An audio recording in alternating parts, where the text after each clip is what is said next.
কৃষি স্বনির্ভর জেলা হিসেবে পরিচিত উত্তরের জেলা ঠাকুরগাঁও।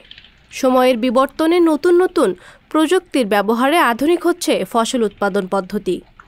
চলতি বড় মৌসুমে সৌরশক্তি চালিত পাম্পের মাধ্যমে জমিতে সেচ দিচ্ছেন জেলার কৃষকরা। এই পদ্ধতিতে সেচের মাধ্যমে উৎপাদন খরচ কম হবে বলে মনে করছেন তারা। এছাড়া বাড়তি খরচ বা ঝামেলা না থাকায় এই পাম্পের দিকে ঝুঁকছেন কৃষকরাও। আমাদের সেলোতে পানি নিতে গেলে আমাদের অনেকেই ভোগান্তি ভোগ করতে হয়। সেই ভোগান্তি থেকে আমরা রেহাই পেয়ে এখন সোলারে পানি নিচ্ছি। এতে আমাদের খরচ কম হয়।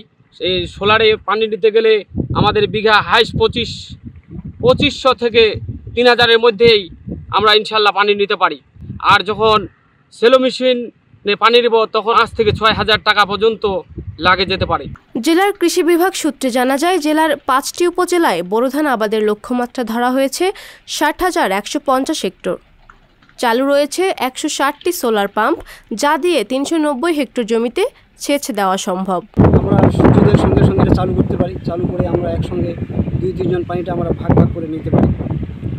আর যদি আমরা তেল দিয়ে সেলো মেশিন চালাই তাহলে এই একজনেই শুধু পানি নিতে পারি। যদি আমরা সেলো দিয়ে পানি দেই তাহলে বিঘা প্রতি খরচ হবে 4 থেকে 4,500 টাকা।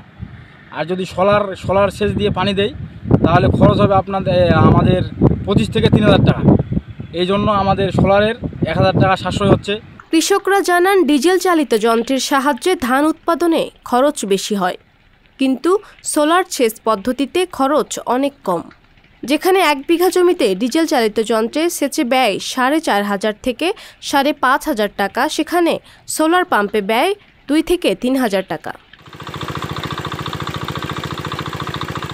এ বিষয়ে জেলার কৃষি সম্প্রসারণ অধিদপ্তরের অতিরিক্ত উপপরিচালক নইমুল হুদা সরকার জানান, সোলার পাম্পের মাধ্যমে জমিতে সেচ দিয়ে কৃষকরা লাভবান হচ্ছেন।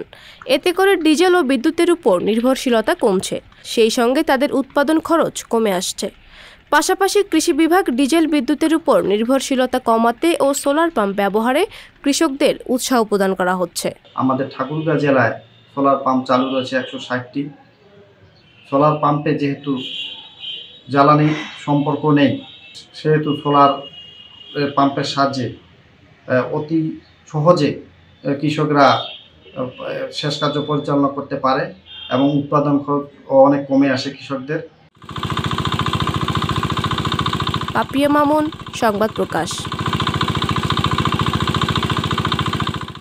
সংবাদ, ফিচার ও অনুষ্ঠানের জন্য ভিজিট করুন সংবাদ প্রকাশের ওয়েবসাইট এবং যুক্ত থাকুন ফেসবুক পেজ ও ইউটিউব চ্যানেলের সঙ্গে।